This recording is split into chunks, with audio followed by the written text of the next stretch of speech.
হঠাৎ মাছ ধরার ইচ্ছা হলো, তাই জাল দিয়ে চলে গেলাম পুকুরে পাড়ে। পুকুরে নামার আগে গা হাত পায়ে লোশন মেখে নিলাম। যে বানা, এতে নামলে চুলকানি হওয়ার আশঙ্কা আছে। বুঝছো, তো নিয়ে খালি ব্লগ বানাবি। চলো লেটস গো। চলো ডালওয়ালা হসপিটাল দেখিস নিজের সর্দি পড়ে যায়। এত কষ্ট করে জাল ফেলানোর পরেও দেখলাম মাছ ওঠার কোনো ভাব নেই, তাই আমরা নদীতে চলে গেলাম। ভাবলাম কিছু বড় বড় ইলিশ মাছ পাওয়া যায় নাকি, সেই আশা নিয়ে জাল ফেলালাম।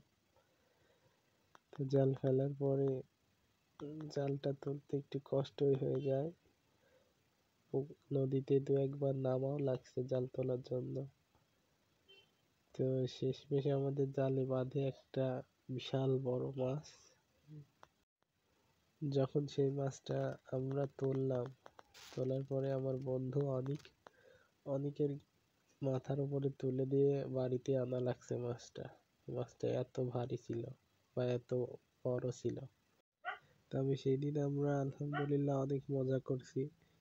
আবার নেক্সট টাইমে যাব হয়তো কোনো একদিন বোয়াল মাছ ধরতে, ইনশাল্লাহ। আল্লাহ হাফেজ।